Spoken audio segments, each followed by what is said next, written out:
नमस्कार, news India देख रहे हैं आप। मैं हूं आपके साथ पूजा अग्रवाल। आप सभी का बुलेटिन में स्वागत है। बड़ी खबर आपको बता दें, इजराइल ने ईरान पर बड़ा हमला किया है। कई सैन्य ठिकानों को अपना निशाना बना लिया है। तेहरान के कई इलाकों में धमाके किए गए हैं। इजराइल ने ईरान पर बड़ा हमला किया। इजराइल ने कई सैन्य ठिकानों को निशाना बनाया है। तेहरान के कई इलाकों में धमाके की आवाज सुनाई दी है। तो देखिए, फिलहाल ये इस वक्त की बड़ी और अहम जानकारी हम आपको दे रहे हैं इजराइल के अटैक को लेकर। किस तरह से जो अटैक है, जो हमला है, वो लगातार किया जा रहा है। हालांकि आपको बता दें कि कई इलाकों को निशाना बनाते हुए वहां पर हमला किया गया। इजराइल ने ईरान पर किया है बड़ा हमला। कई सैन्य ठिकानों को अपना निशाना बनाया। तेहरान के कई इलाकों में धमाके की आवाज सुनाई दी। इजराइल ने ईरान पर बड़ा हमला किया है। इजराइल ने कई सैन्य ठिकानों को निशाना बना लिया। तेहरान के कई इलाकों में धमाके की आवाज सुनाई दी।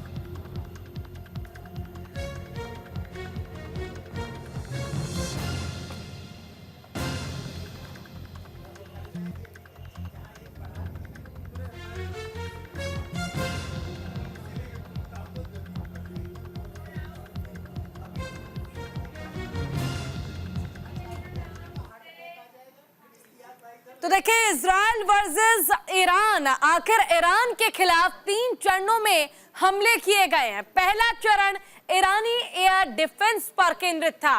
दूसरा और तीसरा चरण मिसाइल और ड्रोन अड्डों पर केंद्रित था। वहीं तेहरान में कई सुने गए धमाके की आवाज। इल्म खुजेस्तान में सैन्य ठिकानों पर निशाना बनाते हुए हमला किया गया। अमेरिका रख रहा है बारीकी से नजर। सीरिया में भी कई विस्फोटकों की सूचना मिली है। वहीं सीरिया ने अपना जो एयर स्पेस है उसे बंद कर दिया पूरे तरीके से। तो देखिए किस तरह से लगातार हमले जो है वो किए जा रहे हैं। ईरान जो है वो लगातार हमलों का शिकार हो रहा है और इजराइल अभी बाज नहीं आ रहा है। लगातार एक के बाद एक बम दागे जा रहे हैं, एक के बाद एक हमला किया जा रहा है, जो कि ईरान के लिए बहुत बड़ी मुसीबत खड़ी कर रहा है।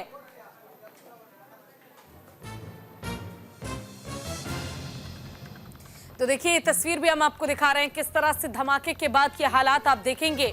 हालांकि ये हालात जो है वो सुधर नहीं रहे हैं और साथ ही लगातार इजराइल की ओर से ईरान पर हमला किया जा रहा है।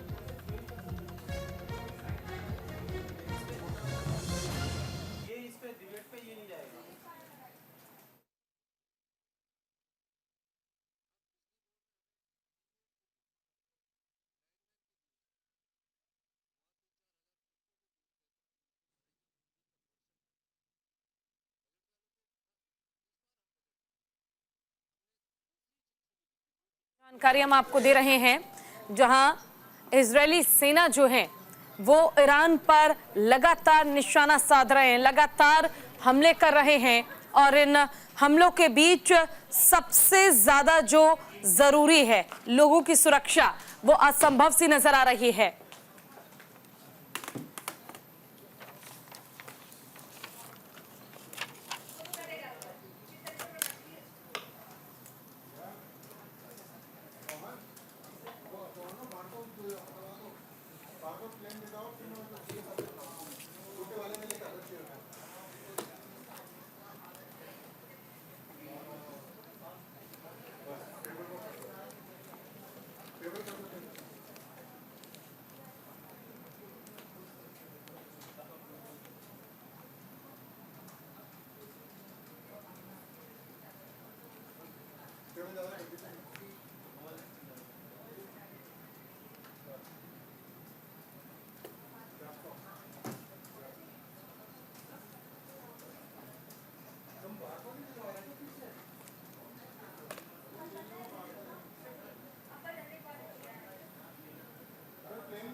ज्यादा चर्चा के लिए और इस मसले पर विचार विमर्श के लिए हमारे साथ गेस्ट का पैनल जो है वो जुड़ चुका है। हमारे साथ ग्रुप कैप्टन है BN झा जी, रक्षा विशेषज्ञ है निपुण आलम जी और साथ ही विदेश मामलों के जानकार है अनुपम तिवारी जी, रक्षा विशेषज्ञ मोहम्मद अली शाह हमारे साथ जुड़े हुए हैं। तो सबसे पहले तो शुरुआत कर लेते हैं अनुपम जी आपके साथ ही। देखिए, जिस तरह से इजराइल जो है लगातार ईरान पर हमले कर रहा है, कई बार PM मोदी का दौरा हुआ, उम्मीद की गई कि शायद जो ये युद्ध चल रहा है, जो वॉर है, इस पर रोक लग जाए, लेकिन कहीं से कहीं तक अभी भी रुकने के आसार जो है वो नजर नहीं आ रहे हैं। देखिए पूजा जी, हकीकत के धरातल पर अगर हम देखें तो ये जो आज घटना हुई है ये पूरी तरह से एंटिसिपेटेड थी, यानी पूरी दुनिया को पता था कि ऐसा होगा। और ऐसा कब होगा, किस स्केल पर होगा, कितना ज्यादा नुकसान होगा, बस ये देखने वाली बात थी। तो आज जो हुआ है पूरे ईरान के अंदर, केवल तेहरान के अंदर नहीं, तेहरान, खुजेस्तान और इलाम, ये 3 प्रोविंसेस के अंदर आज जो हुआ है, जो देखने को मिला है, वो काफी ज्यादा एंटिसिपेटेड था। और ऐसा इसमें एक लकीर ये भी खींची जा सकती है कि जितने नुकसान की आशंका करी जा रही थी हमलों में, उतना नहीं हुआ, जैसा कि ईरान का दावा है।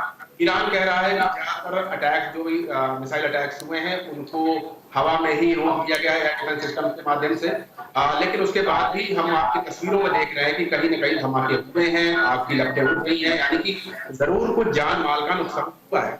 अब ये किस स्केल पर हुआ ये कुछ दिनों बाद पता चलेगा। लेकिन अगर एक जो मैं लकीर की बात कर रहा हूँ वो ये है कि अगर परमाणु ठिकानों पर, अगर ऑयल फैसिलिटीज पर या इस तरह के अड्डों पर हमला नहीं हुआ है, तो एक ये पॉजिटिव आउटकम है इस लड़ाई का, क्योंकि अगर वहां पर हमला होता तो निश्चित तौर पर ये बहुत बड़ी घटना हो जाती।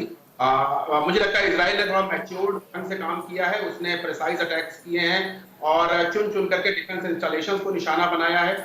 चुन करके उन्होंने जो 3 लेयर की उनकी डिफेंस की जो फैसिलिटीज हैं उनको निशाना बनाया है और गुरेज किया है ऑयल फैसिलिटीज और न्यूक्लियर फैसिलिटीज पर हमले से, जो कि इस युद्ध को कई गुना ज्यादा बढ़ा देंगे।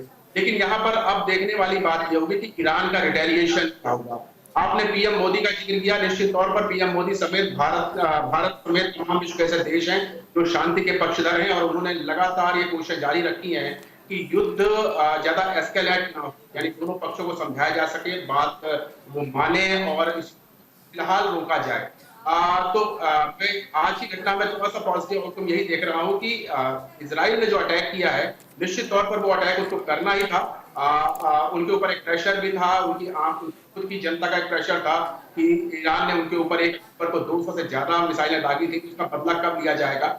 तो बदला भी पूरा हुआ और इस तरह के महत्वपूर्ण ठिकानों पर हमला नहीं किया जिससे युद्ध बढ़ने का खतरा था। तो ये एक पॉजिटिव मूव है इजराइल की तरफ से और मुझे लगता है कि शायद अब ईरान पलटवार नहीं करेगा।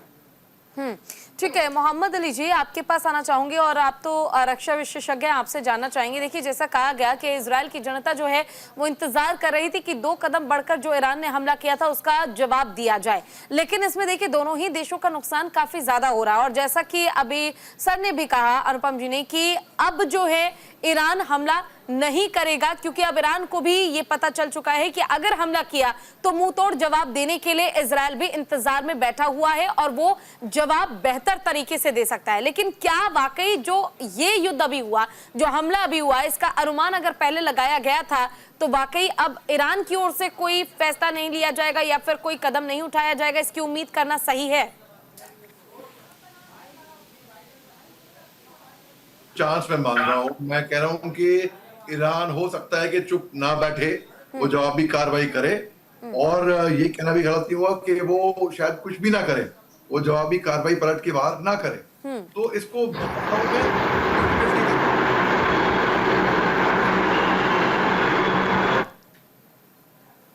इजराइल को अभी नहीं बल्कि 2-3 महीने पहले से ही वहां के अयतुल्ला खमीनी साहब ने बोला कि हम इजराइल पे हमला करेंगे करने वाले हैं। तब मेरे को ऐसा लगने लग गया था कि ये केवल एक प्रेशर टैक्टिक्स था, केवल कि इजराइल को बस प्रेशर में रखेंगे कि ईरान कभी भी हमला कर सकता है। उनके न्यूली इलेक्टेड प्रेसिडेंट पेशकिन साहब ने कहा था नहीं, ईरान को अगर ईरान हमला करता है तो इसमें ईरान को भी इसका खामियाजा भुगतना पड़ेगा, नुकसान ईरान का भी होगा, काफी हद तक होएगा। तो इसके लिए वो काफी टाइम तक रुके हुए थे। फिर जब उन्होंने हमास के चीफ को मारा, हिजबुल्लाह के चीफ को मारा, तब ईरान को लगा हमको कुछ जवाबी कार्रवाई करनी चाहिए, हमको कुछ बदला लेना चाहिए, हमको भी दिखाना चाहिए दुनिया के आगे। जैसे कि अप्रैल मई में के महीने में हुआ था, सीरिया के कॉन्फ्लिक्ट के ऊपर ईरान IRGC के कुछ लड़ाके की इनमें खत्म हो गया था, तो इन्होंने एक सिंबॉलिक हमला किया था मिसाइल से। 130 मिसाइल दागी थी इजराइल के अंदर, जो कि पूरी सेंट्रल इकोनॉमिक जोन में गिरी थी, तो कोई नुकसान कुछ भी नहीं हुआ था, एक सिंबॉलिक बस हमला हुआ था कि भाई हाँ हम चुप नहीं बैठे, हमने हमला किया। इस बार ईरान ने 180 बैलिस्टिक मिसाइल दागी और उसके बाद फिर बोला अगर इजराइल करता है कुछ तो जवाबी कार्रवाई इससे तगड़ी होगी। ये तो केवल एक ट्रेलर था। तो ये बात ऐसी है कि इस ईरान ने धमकियां बहुत दी है, लेकिन जो गरजते हैं वो बरसते नहीं, जो बरसते हैं वो गरजते नहीं। तो अब मैं ये मानता कि ईरान अब तक केवल गरज रहा था, लेकिन बाद में ईरान गरजा भी और बरसा भी।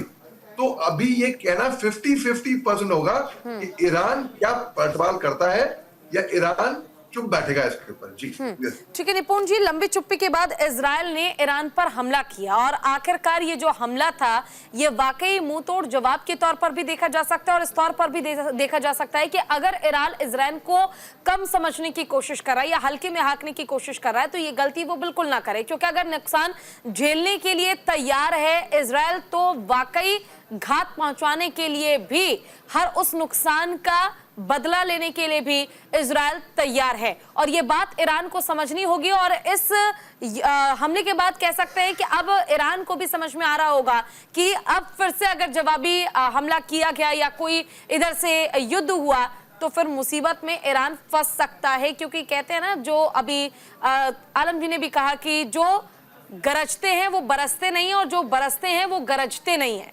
यानी ये बात अब इजराइल के साथ ही ईरान को भी समझ में आ चुकी है। मुझे ही वही, मैं अपने पूर्ववर्ती को सुन रहा था, साहब को सुन रहा था, जो को भी सुन रहा था। मैं इन दोनों की बात से इत्तेफाक रखता हूँ, लेकिन बात क्या है आप इस बात को समझ लीजिए कि इजराइल का जो अटैक करना था, जो कि अप्रैल में भी अटैक ईरान ने किया था, फिर 1 सितंबर को अटैक किया था।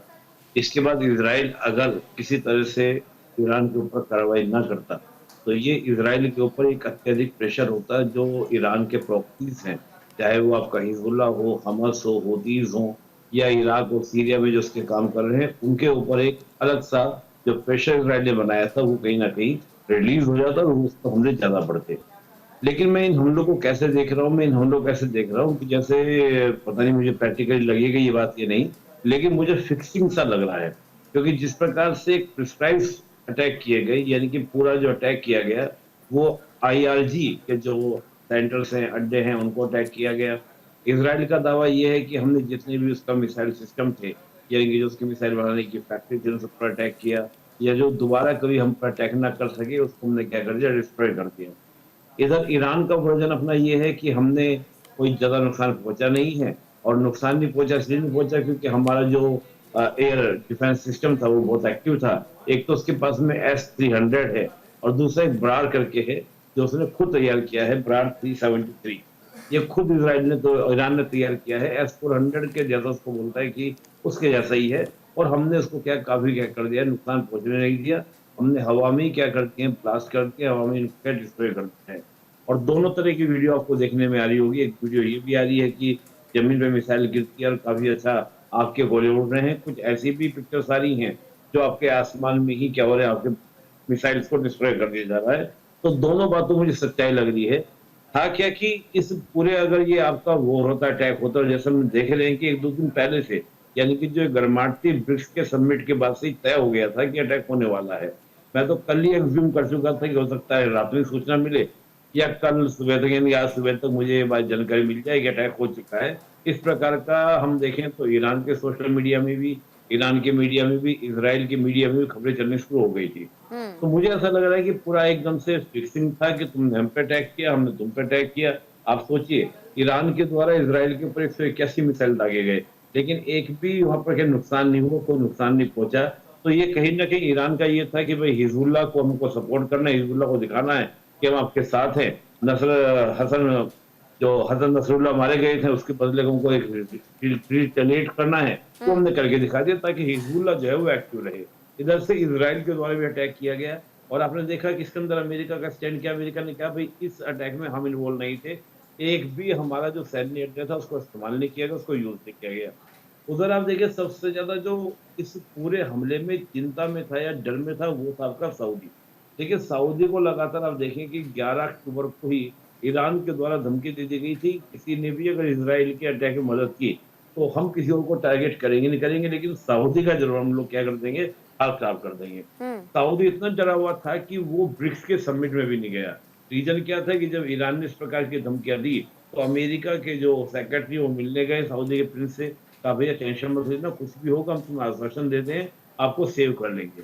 तो मुझे लगता है कि जो ये वॉर हुआ है अब आगे किसी वॉर को नहीं बढ़ेगा, 1 और 1 का गेम हो चुका है। एक बार ईरान ने इजराइल के ऊपर मिसाइल दागे, बदले में आपका इजराइल के द्वारा 140 एयरक्राफ्ट के द्वारा जो आईडीएफ के द्वारा घोषणा की गई कि 140 के 40 एयरक्राफ्ट हमारे गए थे और वो सारे के वापस आ चुके हैं, यानी नुकसान हमारा बिल्कुल भी नहीं हुआ है। इधर ईरान का दावा ये है कि हमारा कोई बहुत ज्यादा डैमेज हमको नहीं हुआ है और एक मिलिट्री वाले जो सेंटर्स थे, आईआरजी के जो सेंटर्स थे, उन पर अटैक किया गया है। तो मुझे लगता है कि एक बराबरी का हिसाब बनाने के लिए, ताकि दोनों की एक रिगार्ड रेस्पेक्ट बनी रहे। और मैं मानता हूँ भारत के लिए भी अच्छा है, क्योंकि ईरान पर अगर बहुत हैवी स्केल के अटैक होते तो ऑयल का भी रेट बढ़ता, तमाम तरह के इश्यूज क्रिएट होते, इस वॉर के एक्सेलरेट होने की पॉसिबिलिटीज थी। और मैं मान रहा था जिस प्रकार ईरान के साथ लामबंदी के साथ में रशिया और चीन खड़े हुए थे, रशिया का जिस प्रकार ईरान को सपोर्ट देना, उसी तरह अमेरिका का इजराइल को सपोर्ट करना, तो ये कहीं ना कहीं जैसे सेकेंड वर्ल्ड वॉर का जो आगाज हुआ था उसकी ओर बढ़ जाता। और ये अटैक होने के बाद जिस प्रकार का अब तक सूचना मिल रही है तो बहुत भारी डैमेज नहीं हुआ है ईरान का। और ये इजराइल भी कहीं ना कहीं इस प्रकार का दावा करने के बाद काफी शांत है। उसने कहा हम मान रहे थे कि कई लंबे अटैक चलेंगे, 2-3 फेजेस में अटैक चलेंगे, लेकिन वो अटैक के लिए करने के बाद इजराइल ने भी 1 घंटे पहले घोषणा कर दी है कि हम दोबारा कोई अटैक करने वाले नहीं है, हमें जो करना था हमने कर दिया। तो मुझे लगता है कहीं ना कहीं शांति की ओर, कि दोनों और थोड़ा शांत हो जाएंगे, दोनों पीस की ओर बढ़ेंगे। ठीक है, बीएन झा जी हमारे साथ जुड़े हुए हैं, ग्रुप कैप्टन हैं। बीएन झा जी, आपसे जानना चाहूंगी, देखिए अभी निपुण जी ने साफ तौर पर कहा कि हो सकता है कि अब शांति की ओर दोनों ही देश आगे बढ़े, चाहे वो इजराइल हो या ईरान हो। बेशक से एक तरफ से हमला किया गया, जवाबी कार्रवाई के दौरान आपने भी दूसरी तरफ से हमला कर दिया। अब क्योंकि दोनों की चीजें इक्वल मोड पे आ चुकी है, तो अब आगे जो युद्ध है वो नहीं होगा, ये कयास लगाए जा रहे हैं और साथ ही एक अपने आप में उम्मीद की जा रही है। क्या आप भी इस बात से सहमत है? क्या आपको भी लगता है कि वाकई अब दोनों ही देश शांत बैठ जाएंगे, हमला नहीं होगा? ये तो अगर अंग्रेजी में कहें तो $1 मिलियन क्वेश्चन है। क्या यहीं पे दोनों शांत हो जाएंगे? नहीं। देखिए, लड़ाई तो परोक्ष रूप से चल ही रही है और वो हिजबुल्लाह के खिलाफ चल रही है। तो हिजबुल्लाह को जितनी चोट पहुंचती है, जितनी चोटें पहुंचती हैं, वो घाव लगता है ईरान को। तो ईरान चुप बैठ जाएगा, ये कले नहीं उतर रही है। दूसरी चीज, ईरान अभी पिछले काफ़ी दिनों से कह रहा था कि अगर मेरे ऊपर में हमला हुआ तो एक मिसाइल के बदले में 1000 मिसाइल दागूंगा। वो तो खैर कहने वाली बात थी, लेकिन ईरान को आप हल्के में ना लें। इसके पहले भी कहते हैं ना कि गरजने वाले बहादुर बरसते नहीं हैं। इसके पहले भी जब 1 अक्टूबर को उसने हमला किया था तो उसने गरज के कहा था कि हम तो इस्राइल को नहीं छोड़ेंगे, उसने हमारे ऐसे ऐसे लोगों को मार दिया हुआ है तो उसको हम छोड़ेंगे नहीं। और 181 मिसाइल ये आम चीज नहीं है। गए थे, बिल्कुल बिल्कुल। 180 मिसाइल्स में बहुत सारी जो इंफॉर्मेशन है वो छुपी हुई है। तो उसके बदले में अभी जो अटैक हुआ है, देखिए वॉर है, इसमें बहुत सारे नैरेटिव आपके पास में निकलेंगे। किसी ने कहा 100 एयरक्राफ्ट, किसी ने कहा 140 एयरक्राफ्ट, लेकिन अगर कोई एयरक्राफ्ट अगर इसराइल से उड़ के ईरान के धरती पे आके बम गिराता है या मिसाइल छोड़ता है या रॉकेट गिराता है, तो याद रखिए ये 1380 क्रू फ्लाइंग डिस्टेंस जो कहते हैं हम लोग, वो डिस्टेंस है और ये ऐसे कवर नहीं हो सकती। इसके लिए रिफ्यूलर चाहिए होता है, मिड एयर रिफ्यूलर चाहिए होता है। तो 100 एयरक्राफ्ट के लिए अगर मान लीजिए वो एयरक्राफ्ट अगर 2 फेजेज में गए हैं, जैसे कि इसराइल ने क्लेम किया था कि हमने 2 फेजेस में हमने अटैक किए हैं, तो एक फेज में अगर 50 एयरक्राफ्ट आप भेज रहे हैं तो 50 एयरक्राफ्ट को मिड एयर रिफ्यूलिंग के लिए आपको 25 कम से कम 25 रिफ्यूलर चाहिए, वो इसराइल के पास नहीं है। इसराइल के पास में आज के दिन में, जैसा हमने सुना हुआ है कि लगभग 7 रिफ्यूलर हैं, उसमें से 5 सबमर्सिबल है, तो मतलब वो अधिक से अधिक 10 एयरक्राफ्ट को सपोर्ट कर सकता है। तो वास्तविकता क्या है वो भगवान जाने, लेकिन मैं आपको जो एयर वॉरफेयर की जो डॉक्ट्रिन होती है, जो इसके जो इम्प्लीकेशंस होते हैं वो मैं बता रहा हूँ। अब जैसे इंफॉर्मेशन आई हुई हैं कि लगभग 18 जो टारगेट्स हैं वो तबाह हुए हैं, और ये चलिए ठीक है, ये चर्चा जो है ये आगे भी जारी रहने वाली है, क्योंकि ये युद्ध वाकई काफी घमासान होता जा रहा है। और युद्ध पर आखिर आगे क्या होगा, हमारे साथ तमाम गेस्ट जुड़े हुए हैं जिनसे चर्चा जारी है। आप सभी हमारे साथ बने रहिएगा। वक्त छोड़ से ब्रेक का है, जल्द लौटेंगे ब्रेक के बाद। चलो ब्रेक के बाद एक बार फिर से स्वागत आप सभी का। तो देखिए, ईरान पर हुए इजराइल की ओर से हमले पर कई सवाल खड़े हो रहे हैं, और सवाल ये भी है कि क्या अब ये युद्ध घमासान की ओर है या ये युद्ध अब शांति की ओर बढ़ता नजर आ रहा है। तमाम गेस्ट हमारे साथ जुड़े हुए हैं। अनुपम जी, आपकी ओर आना चाहूंगी और आपसे जानना चाहूंगी, देखिए इजराइल जो है वो न्यूक्लियर चीजों पर अगर हम बात कर ले या फिर जो तेल की फैसिलिटीज है, इन तमाम प्रबंधों पर किसी भी तरह से हमला नहीं कर रहा है। लेकिन हाँ, जो मिलिट्री फोर्स है या फिर मिलिट्री बेस एरिया है, उन हर जगह पर लगातार हमले किए जा रहे हैं।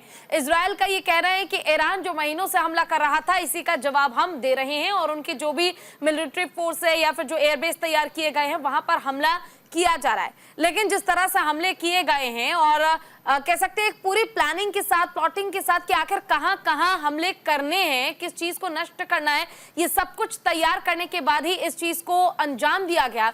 तो इससे शांति की ओर कदम बढ़ रहे हैं, यह अनुमान लगा पाना मुझे लगता है थोड़ा मुश्किल होगा। और निश्चित तौर पर शांति आपको तुरंत तो नहीं दिखाई देगी।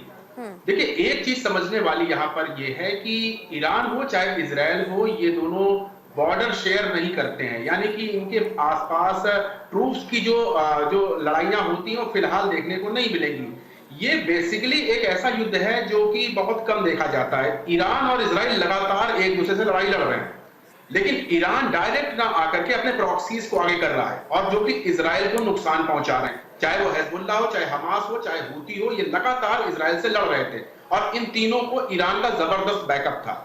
अब जब इजराइल ने रिटेलिएट करना शुरू किया है, तब ईरान को थोड़ा सा घबराहट हुई है। उसको ये लगा था कि अब प्लान चेंज करने की आवश्यकता है। चेंज प्लान में, चेंज सिनेरियो में ईरान ने 200 मिसाइलें 1 अक्टूबर को दाग दी इजराइल के ऊपर। अब इजराइल बदला लेने के लिए कुछ हमले कर रहा है, लेकिन इस बीच में अगर आप देखें जो वर्ल्ड एक्टिविटीज हैं, जो दुनिया भर के तमाम लोग हैं जो बातचीत कर रहे हैं एक दूसरे से, जो शांति की तरफ ले जाना चाहते हैं, उनका प्रयास ये था कि जैसे ईरान ने पहले ही कहा था कि अगर हमारी ऑयल फैसिलिटीज पे, न्यूक्लियर फैसिलिटीज पे हमला होगा तो हम इसको परमाणु युद्ध में भी बदल सकने का मादा रखते हैं। यानी कि उन्होंने सीधे ईरान ने धमकी दी थी कि अगर उनकी ऑयल फैसिलिटीज पे हमला होता है या न्यूक्लियर फैसिलिटीज पे हमला होता है तो एक परमाणु बम सीधे इजराइल के ऊपर मार देंगे। तो ये बहुत बड़ा, तो हमला ना करना, क्या ये समझा जाए कि जो इजराइल है वो ईरान से बदला तो लेना चाहता है, लेकिन दुश्मनी को इतना गहरा नहीं करना चाहता कि ये युद्ध और ज्यादा घमासान हो जाए। बड़ी ही चालाकी से और सूझबूझ के साथ हमले किए जा रहे हैं। एग्जैक्टली पूजा जी, मैं यही कह रहा था। इजराइल की कोशिश यह है कि उसका बदला भी पूरा हो जाए और युद्ध को फिलहाल एस्केलेट ना किया जाए। और ये सिर्फ इजराइल का ही नहीं, इजराइल के पीछे खड़े हुए अमेरिका का भी यही मत है। अमेरिका भी ये चाहता है कि फिलहाल इस युद्ध को रोका जाए, लेकिन इस मोड़ पर रोका जाए ताकि इजराइल को ये लगे कि उसका बदला पूरा हो चुका है। तो अभी भी आप देखेंगे कि भले ही ईरान और इजराइल के बीच में अब और ज्यादा मिसाइलों की फेंकी ना हो, लेकिन अभी इजराइल के ऊपर हमास और हिजबुल्लाह का अटैक लगातार होता रहेगा और इजराइल इनके खिलाफ लड़ता रहेगा। तो ये एक मुझे लगता है बहुत सोचा समझा मूव था, जो कि अंतरराष्ट्रीय प्रेशर के बाद इजराइल ने स्वीकार किया है। और इसीलिए आप देखिए कि लगातार न्यूक्लियर फैसिलिटीज का विरोध करने वाला इजराइल आज न्यूक्लियर फैसिलिटीज ऑफ ईरान के अंदर अटैक नहीं कर रहा है, एयर स्ट्राइक नहीं कर रहा है, मिसाइल अटैक नहीं कर रहा है। तो ये बहुत सोचा समझा प्लान था, और ये प्लान मुझे तो कम से कम ये शांति की तरफ जाता हुआ दिखाई दे रहा है, या फिर स्टेटस को की तरफ जाता हुआ दिखाई दे रहा है। ठीक है, मोहम्मद अली जी आपके पास आना चाहूंगी। देखिए, जिस तरह से कहा जा रहा है कि न्यूक्लियर फैसिलिटी पे या फिर तेल फैसिलिटी पे, चले फिलहाल मोहम्मद जी हमारे साथ नहीं है, निपुण जी का रुख कर लेते हैं। निपुण जी, देखिए कहा जा रहा है कि जो तेल फैसिलिटीज हो या फिर न्यूक्लियर फैसिलिटीज हो उन पर हमला ना करना और बड़ी चालाकी से एक एक जगह को चिन्हित करके सिर्फ उसी को निशाना बनाना कहीं ना कहीं शांति की ओर तो बढ़ता नजर आ रहा है। लेकिन अमेरिका की अगर हम बात कर लें, अमेरिका को हर चीज की सूचना दी जा रही है, लेकिन अमेरिका खुद को इस पूरे युद्ध से सर्कल के आउट ही रखना चाहता है। अमेरिका इस चीज को स्वीकार नहीं करना चाहता कि किसी भी तरह की इन्वॉल्वमेंट उनकी इसमें है। का इन्वॉल्वमेंट होने का मतलब ये होगा कि रशिया को और चीन को इनवाइट कर देना। देखिए ये वो जो हो रहा है जिसको हम लोग पूरा सिनेरियो देख रहे हैं, अगर हम बात करते हैं डिफेंस कैपेसिटी के बारे में तो डेफिनेटली इजराइल की डिफेंस कैपेसिटी ईरान के मुकाबले में बहुत अच्छी है। बहुत अच्छी मात्रा में हम देखें तो इजराइल का डिफेंस सिस्टम बहुत मजबूत है। ईरान का उतना नहीं है, बिफोर 79 वाला ही है।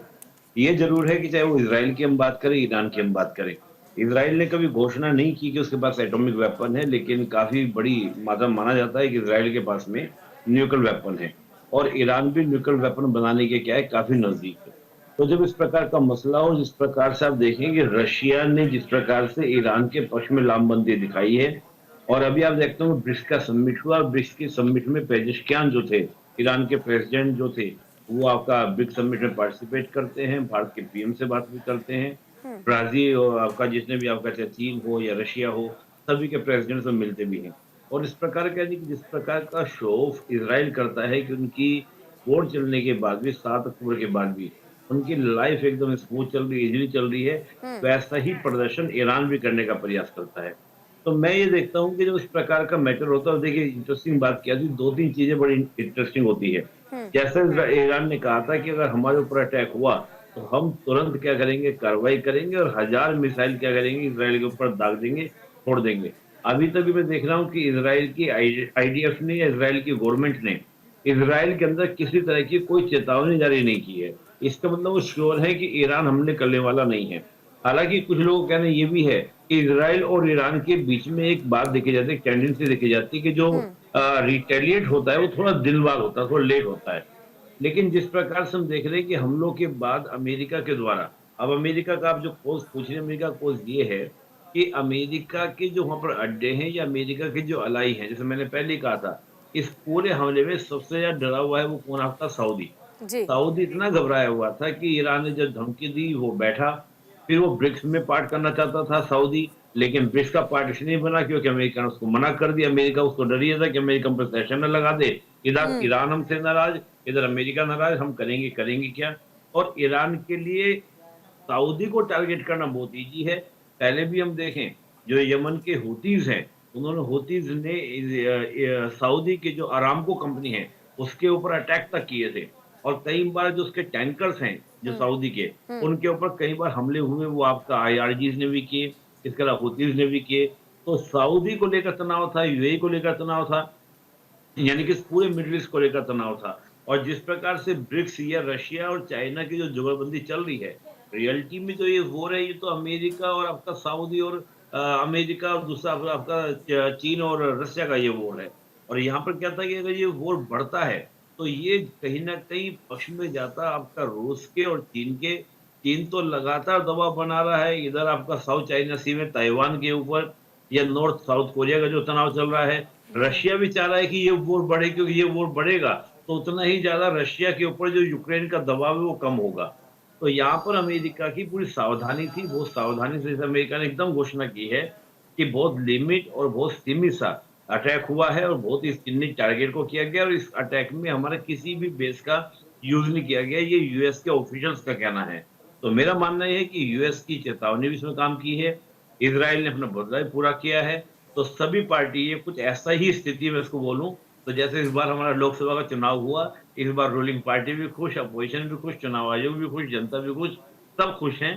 तो मुझे लगता है कि उस तरह का ये अटैक था, क्योंकि मैं ये मानता हूँ कि 181 वॉर मिसाइल अगर ईरान दागता है इसराइल के ऊपर और एक भी कैजुअलिटी इसराइल की नहीं होती है और उसी प्रकार की कुछ घटना अगर यहाँ पे आपको निकल कर आती भी तो कि बहुत ही प्रिसाइज अटैक था, तो भी थोड़ा नंबर निकल कर आ जाए, सारी चीजें क्लियर हो जाएं कि वाकई में क्या मैटर रहा क्या नहीं रहा, तो वो बहुत चीजें हमारे सामने क्लियर हो जाएंगी। लेकिन मैं मान रहा हूँ कि अब कहीं ना कहीं वोट चलेगा इसराइल का हिजबुल्लाह के अगेंस्ट वोट चलेगा, हूतीस के अगेंस्ट वोट चलेगा, हमास के अगेंस्ट और ज्यादा चलेगा, लेकिन ईरान और इसराइल के बीच में वोट शांत रहेगा।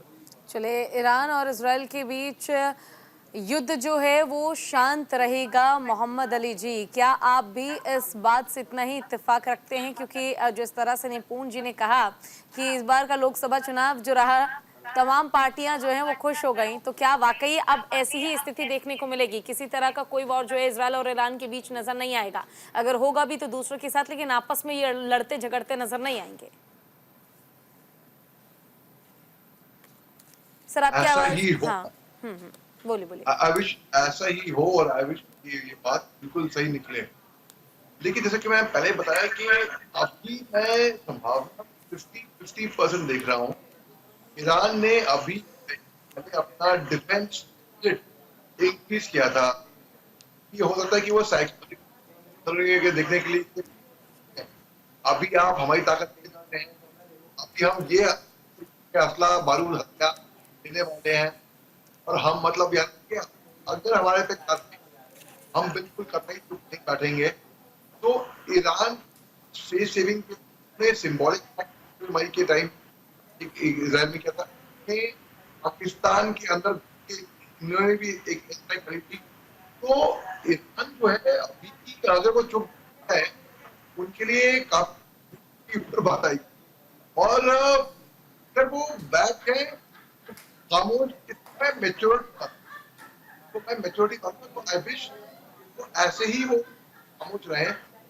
लेकिन अगर उन्होंने पहले कहा था हम पे हमला हुई तो और भीषण कार्रवाई होगी, तो वो उस बात की वहां पे वो बात छोटी पड़ जाएगी।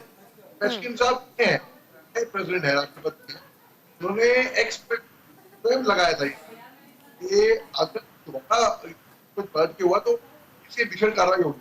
अब पेस्किन साहब मुझे जहां तक मैं बात पाया हूँ, कल तुम थोड़ा रैशनल का बिहेवियर लगा, बंदी में नहीं लगे हो। और अगर वो रैशनल है तो फिर he would mean what he says, और अगर शायद तो बेस्ट इससे बेहतर कोई बात। लेकिन 5 अमेरिका में तो है, अमेरिका नहीं चाहेगी कि खुद हो। इजराइल और अमेरिका सब जानते हैं ताल्लुकात बहुत इराक और अमेरिका के। इजराइल और अमेरिका तो दोस्त है। हालांकि अमेरिका चाह रहा था कि ये हमला करे, कहा भी था इजराइल को कि हमला नहीं होना चाहिए। लेकिन अब अगर ईरान कल करती है तो दोबारा तो क्या अभी है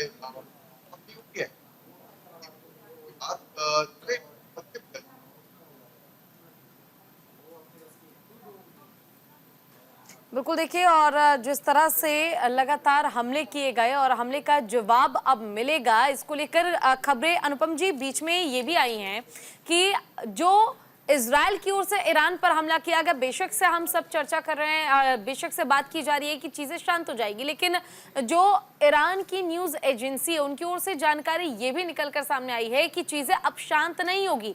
कई ऐसे बड़े उनके पास हथियार है जिनका इस्तेमाल करते हुए अब मुंहतोड़ जवाब इजराइल को दिया जाएगा, और ये खुद ईरानी न्यूज़ एजेंसी की तरफ से जानकारी सामने आई है।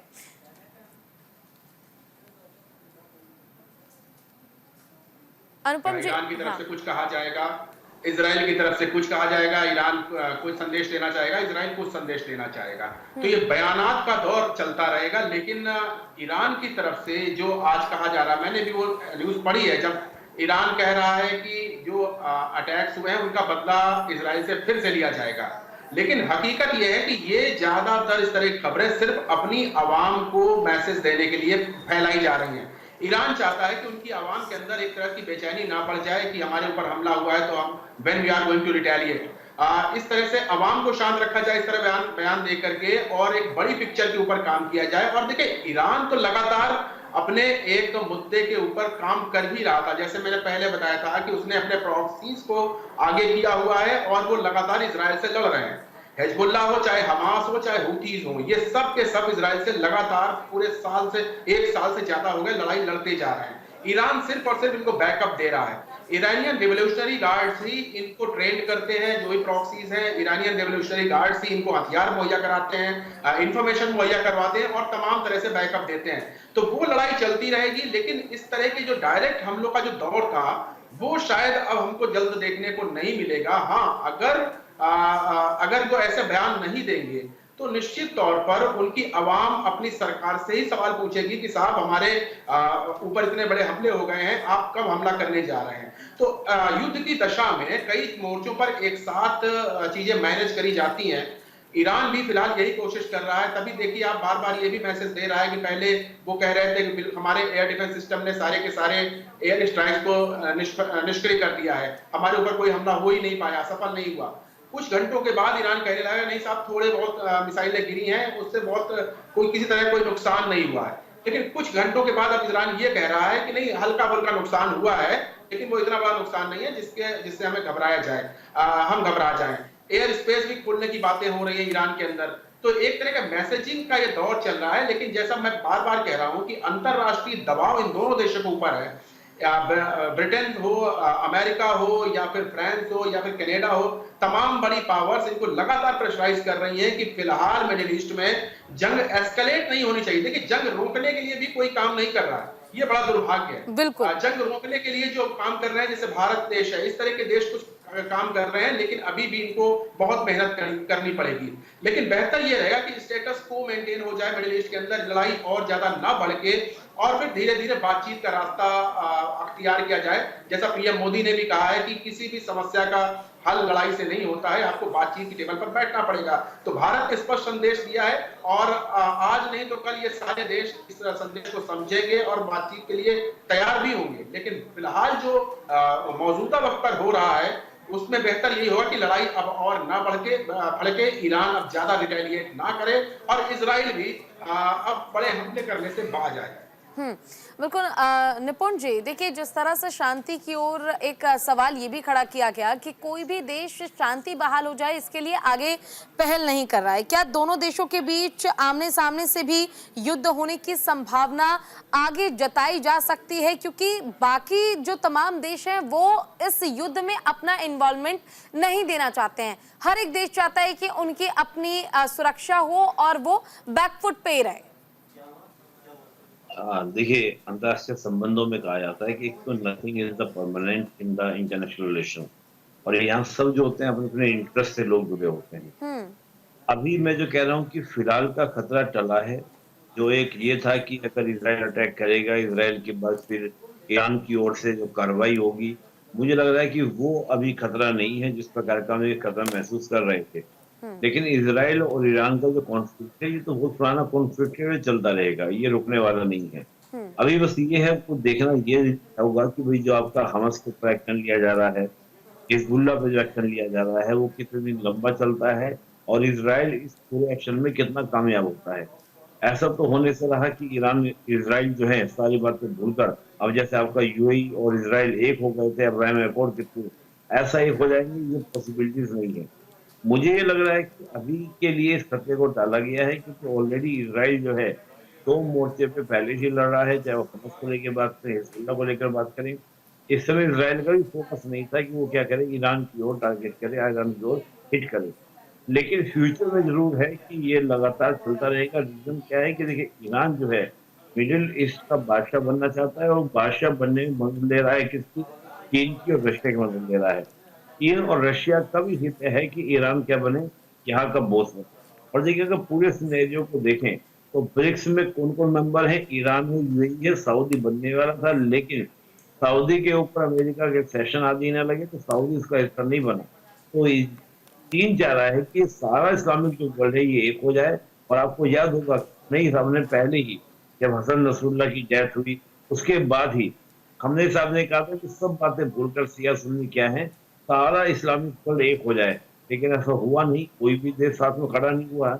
ईरान के साथ आज भी कोई देश इस्लामिक वर्ल्ड का कोई खड़ा नहीं हुआ। थोड़ा बहुत हम बात कर लें पाकिस्तान की, लेकिन पाकिस्तान का भी इस प्रकार का झुकाव आपको देखने को नहीं मिलता है। मलेशिया की हम बात कर लें तो एक दो यानी कि मिडिल ईस्ट का कोई कंट्री जो है आपका ईरान के साथ नहीं खड़ा है।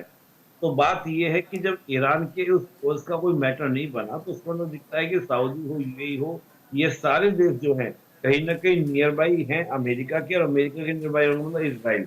और ईरान और सऊदी के बीच में, ईरान और इसराइल के बीच में ये कॉन्फ्लिक्ट जो चलता रहेगा। ईरान अपने प्रॉक्सीज को बढ़ावा देगा, उसको इंक्रीज करेगा, उसको हेल्प करेगा। इसराइल का भी फोकस क्या है कि अपने दोनों जो बॉर्डर हैं, चाहे वो सदर्न बॉर्डर हो या नदर्न बॉर्डर हो, यहाँ पर सैनिटाइज किया जाए, अपने लोगों को सेटल किया जाए। क्योंकि एक लंबे वॉर चलते हुए इसराइल भी कहीं ना कहीं एक थकान महसूस होती है किसी भी देश को। लेकिन मैं फिर कह रहा हूँ, ये वॉर का बढ़ना कहीं ना कहीं फायदे में होता है किसके, आपका रशिया के लिए और चीन के लिए। तो मुझे लगता है कि अमेरिका इसराइल ने एक सोचा समझा ये स्टेप लिया है, और एक अच्छे खास रणनीति के तहत। और मुझे तो ये भी लग रहा है कि ईरान को कहीं ना कहीं इन्फॉर्म न कर दिया गया हो, क्योंकि आप देखिए लगातार जिस प्रकार से 14-15 अक्टूबर को जो कहा था कि डॉक्यूमेंट लीक हो गया, और जो डॉक्यूमेंट लीक हुआ था उसमें जिस प्रकार के हमले की बात की गई थी कि ऐसे एयरक्राफ्ट जाएंगे, वो ऐसे ऐसे अटैक करेंगे, ईरान के इन अड्डों पर अटैक करेंगे, उन्हीं अड्डों पर अटैक हुआ। मतलब कमाल की बात है कि जो पेपर आपका डॉक्यूमेंट लीक हो चुका है उसी को आपको जाकर, मैं देख रहा हूँ कि कहीं ना कहीं पहले से आपको बता दिया गया था ताकि ईरान जो है प्रिपेयर हो सके। और ईरान का 1-2 दिन पहले से ऐसे स्टेटमेंट आ जाना, यानी कि पहले ब्रिक्स की समिट से पहले से स्टेटमेंट नहीं थे, यानी कि कहीं ना कहीं ईरान को जानकारी मिल चुकी थी कि अटैक होने वाला है। वी विल प्रिपेयर, हम लोग प्रिपेयर रहते हैं, हम अपना तैयारी करते हैं। अब देखना ये है कि जो अभी नुकसान हुआ है वो नुकसान कितनी मात्रा में हुआ है, वो एक बार डाटा आए सामने, तो मुझे लगता है कि कहीं ना कहीं इस बात को वो ज्यादा अच्छे से क्लियर कर पाएंगे। क्योंकि जिस प्रकार से ईरान ने अटैक किया था, तो ईरान के अटैक के बाद तो इसराइल में एक भी कैजुअलिटी नहीं हुई। तो इसराइल ने बस इतना बोला था कि ये तो मेरी सोवरेनिटी के ऊपर अटैक है, मेरी सिक्योरिटी के ऊपर अटैक है। वो बात अलग है कि हमारा डिफेंस सिस्टम बड़ा गजब का है, लेकिन मैं तो मानता हूँ डिफेंस सिस्टम भी तो कोई गजब का नहीं है कि उनका जो ड्रोन है हिजबुल्लाह का, वो पहुंच जाता है इसराइल के बेंजामिन के घर तक पहुंच जाता है, उनके पीएम के घर तक पहुंच जाता है, वहां तक वो हमला कर देता है। तो काहे का डिफेंस सिस्टम, उस प्रकार का डिफेंस सिस्टम ऐसा नहीं है। और फिर 7 अक्टूबर को जो अटैक हुआ था, उस अटैक में आप अपने आप को बचा नहीं पाते हैं। तो मैं कुल मिला के देख रहा हूँ कि ये कहीं ना कहीं एक तरह से कहते ना कि एक अपनी इमेज डैमेज ना हो, कहीं हम इतना कमजोर हो चुके हैं, हम लोग रिटेलिएट नहीं कर पाए। यही काम आपका ईरान ने किया कि ईरान के ऊपर प्रेशर बन गया था। और कहीं ना कहीं मुझे लगता है कि जो पब्लिक का प्रेशर होता है, तो इसराइल भी उस प्रेशर को फील कर रहा था कि ईरान ने 2 बार आपको अप्रैल में, फिर 1 अक्टूबर अटैक किया, बदले में इसराइल कुछ कर नहीं पाया। तो वो जो प्रेशर था, उस प्रेशर को रिलीज करने के लिए ये एक प्रीसियस अटैक किया गया है। ठीक है, बीएन झा जी आपके पास आना चाहूंगी, और आखिरी सवाल मेरा आपसे ही होगा। देखिए, जिस तरह से अमेरिका इसराइल का लगातार सपोर्ट कर रहा है, तो क्या ये समझा जाए कि मिडिल ईस्ट के जो तमाम देश हैं उनके बीच अपना वर्चस्व कायम रखना चाहता है अमेरिका, इसलिए भी सपोर्ट किया जा रहा है, और अमेरिका को पता है कि इन 2 देशों के युद्ध के बीच इस तरह से नहीं पड़ना जिससे कि अमेरिका का नुकसान, इसलिए एक न्यूट्रल फेज में रहकर चीजें की जा रही है। पूजा, अभी जो मिडिल ईस्ट में सब कुछ चल रहा है, ये दरअसल किसी के भी हक में है, हक में नहीं है। अमेरिका ऑलरेडी फंसा हुआ है, वो यूक्रेन में फंसा हुआ है, वो इसराइल के साथ तो लगा हुआ ही है। उसके जो फोर्सेस हैं रेड सी में हैं, मेडिटेरेनियन में हैं, यहाँ पे ताइवान स्टेट अलग है, वहाँ पे वो फंसी हुई है। तो अमेरिका भी नहीं चाहता कि इस समय में इसका एस्केलेशन हो। जहाँ तक रूस की बात है, तो रूस भी नहीं चाहता कि अभी इसका एस्केलेशन हो, क्योंकि रूस बुरी तरह से भी यूक्रेन में फंसा हुआ है। चीन अभी डायरेक्टली तो वो कभी ईरान के साथ में नहीं आना चाहेगा, क्योंकि चीन अपने ही धरती पे जिंजियांग में यही जिहादी हरकतें जो है वो भुगतने वाला है अगर यहाँ पे कुछ भी तालमेल में गड़बड़ हुई। और वो चीन का भी पूरा अटेंशन जो है वो ताइवान पे है, ताइवान को घेरने की कोशिश कर रहा है। तो महाशक्तियां या जो बड़ी शक्तियां हैं वो नहीं चाहते हैं एस्केलेट हो। इवन इसराइल नहीं चाहता है कि ये फ्रंट जो है यहाँ पे खुल जाए, क्योंकि वो ऑलरेडी 5 जगह में फंसा हुआ है। हमास गाजा में, हिजबुल्लाह लेबनान में, उसके बाद सीरिया में, फिर इन सबों के अलावे जो एक और चीज़ हम लोगों ने अभी तक ध्यान नहीं दिया है, परसों और कल जो इराक की धरती से वहाँ पे इस्लामिक रेजिस्टेंस फोर्स एक है जो कि कताब हिजबुल्लाह का एक ब्रांच है, वहाँ से 2 ड्रोन दागी गई हैं, जिसमें से एक ड्रोन अपने जो सैनिक ठिकाने हैं उसमें इजराइल के अंदर में हम वो स्ट्राइक किया हुआ है। तो ये इराक का भी एक फ्रंट जो है वो खुला हुआ है। तो ये इजराइल नहीं चाहेगा कि ये 6 फ्रंट पे एक साथ से लड़ सके, तो इजराइल भी कहीं न कहीं जानबूझ के इसको टोन डाउन किया हुआ है। अब ये 100 एयरक्राफ्ट का हमला हुआ है या 140 का हुआ है या 40 का हुआ है, ये हम जानते नहीं हैं। ये जब एग्जैक्ट इंफॉर्मेशन आएगी तब आपको पता चलेगा। लेकिन मुझे लगता है ये टोन डाउन अटैक है। आज सबसे बड़ा खतरा इसराइल के लिए क्या है? 3, 2 तो जो उन्होंने कहा था यूएन जनरल असेंबली में कि कोई भी जो मेरे लिए, जो इसराइल के लिए थ्रेट होगा, हम उसके दुश्मन हैं। तो इसराइल के लिए थ्रेट अभी कौन बना हुआ है? बना हुआ हमास और हिजबुल्लाह, और यहाँ पे ईरान बना हुआ है। तो ये 3 इसके दुश्मन हुए। दूसरा जो उसने कहा था कि हम न्यूक्लियर ईरान नहीं देखना चाहते हैं और हम इसको बनने नहीं देंगे। तो दूसरा जो अटैक हो गया वो हो गया न्यूक्लियर इंस्टॉलेशन पे। तो इस दोनों पे अटैक नहीं हुआ है अभी डायरेक्टली, कोई क्रेडिबल अटैक नहीं हुआ है। न्यूक्लियर इंस्टॉलेशन को शायद उन्होंने छुआ भी नहीं है। और तीसरी जो अंतिम चीज है जो कि खमैनी ने कहा था कि हम पूरे वर्ल्ड मुस्लिम से हम रिक्वेस्ट करते हैं कि वो सब एक साथ हो जाए, इसराइल को खत्म करे, नष्ट नाबूद करे। तो ये जो अभी इसराइल के लिए एक बड़ा जो चैलेंज है वो खमैनी भी है। तो अभी जितने एयरक्राफ्ट गए हैं इसमें से एक भी एयरक्राफ्ट खमैनी के जो रहने का ठिकाना है उस पर हमला नहीं किया हुआ। तो ये तीनों जो टारगेट हैं ये स्पेयर किए गए हैं। तो अभी ये चलिए, आप सभी का बहुत बहुत शुक्रिया हमारे साथ जुड़ने के लिए, कीमती वक्त देने के लिए। फिलहाल के लिए बस इतना ही। नमस्कार।